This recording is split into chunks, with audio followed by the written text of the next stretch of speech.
Welcome to CoreLogic's housing market update for December 2016.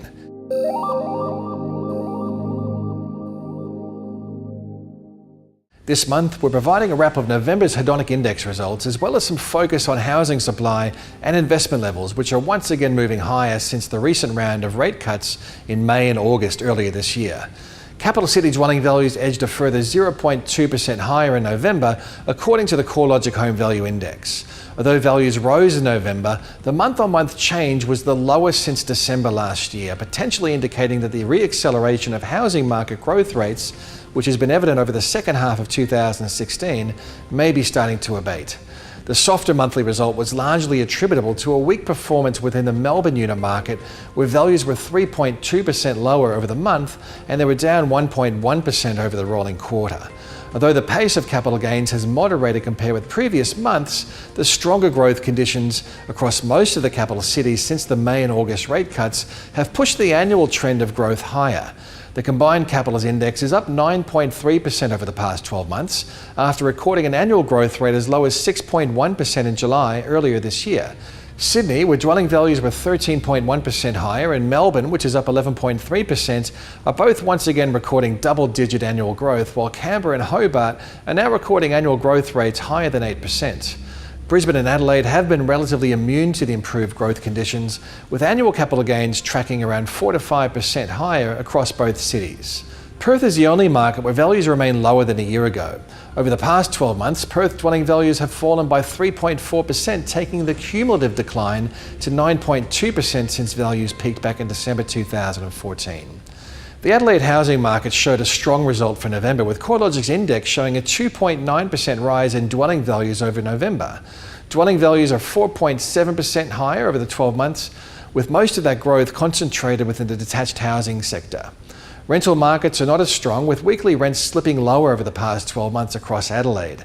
Despite slightly lower rents, gross rental yields remain above the combined capitals average, with Adelaide houses averaging a 3.9% yield and units showing a gross yield of 4.6%. Overall, the housing market remains diverse, and despite the month-on-month fall in dwelling values across Melbourne, the two largest capital cities continue to set the highest trend pace for capital gains. Strong economic conditions, including jobs growth and high migration rates, have been a large part of the housing market's success in these cities. Concerns around unit supply do appear to be weighing down the performance of the unit market in Melbourne and Brisbane, though, so it's arguably good news to see dwelling approvals showing a trend towards fewer high-rise units. According to ABS data, unit approvals were down by 23.5% in October to be 41.8% lower compared with October 2015. House approvals, which tend to show a steadier trend, were down 2.5% over the month to be 4.5% lower compared with a year ago. While approvals remain high compared with the long-term average, it's becoming increasingly clear that approved dwelling supply has moved through the peak of the cycle, suggesting the construction pipeline is likely to follow suit over the coming year. While dwelling values were generally rising in November, rental rates have remained relatively subdued. Capital city rents were down 0.5% over the past 12 months, while dwelling values are up by 9.3%. The byproduct of lower rents and substantially higher dwelling values has been further compression in the rental yield. The typical capital city house is now returning a gross rental yield of 3.1%, and units are showing an average gross yield which is slightly higher at 4.1%. Yields have fallen the most substantially across the markets where capital gains have been the highest, in Sydney and Melbourne. The average gross yield on a house in both cities is now 2.8%. However, with steep falls in Darwin unit values, the capital city of the top end is now showing the lowest gross rental yields for units at 3.6%, although Sydney isn't far behind at 3.8%. With rents showing no signs of accelerating higher and dwelling values still trending upwards, the likelihood is that rental yields will continue to reduce to new record lows over the coming months. The low yield profile doesn't seem to be a concern to investors, with housing finance commitments for investment purposes tracking consistently higher over recent months. Since May, which coincided with the first of the two rate cuts this year, the value of investor housing finance commitments has risen by 14.5%. Excluding refinance loans, investors now comprise 49% of all new housing finance commitments. Investors are the most active in New South Wales, where investors account for 57% of mortgage demand across the state. Tasmania is attracting the smallest proportion of investment activity, with finance commitments for investment purposes comprising 28% of the Tasmanian market.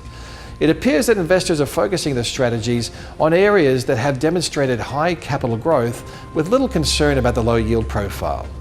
With other asset classes such as cash or bonds offering shallow returns and equity markets still showing a high amount of volatility, it's easy to understand the investment appeal of housing.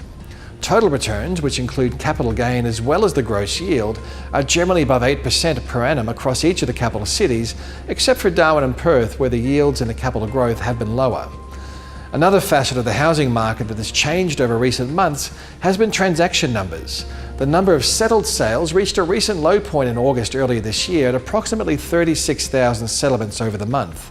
Since that time, settled transaction numbers have increased, rising by about 16.4% nationally to the end of November and 21% higher across the combined capital cities. The bounce back in sale numbers could be the result of higher buyer demand fueled by the August and May interest rate cuts. If this is the case, renewed speculation that interest rates could move higher next year may dampen some of this renewed enthusiasm. Most economic commentators are aligned that the rate cutting cycle may be over. Additionally, the ASX cash rate futures market is indicating that traders are also speculating that interest rates may move higher over the coming year. If we do see rate hikes in 2017, the likelihood is that they will be gradual and limited only to modest increases. The Reserve Bank is likely to be wary of increasing the cost of debt at a time when the domestic economy is still relatively fragile and the level of household debt is at record highs. As always, you can find a vast amount of housing market research at our website, www.corelogic.com.au. From all of us at CoreLogic, we wish you happy holidays and a prosperous new year in 2017.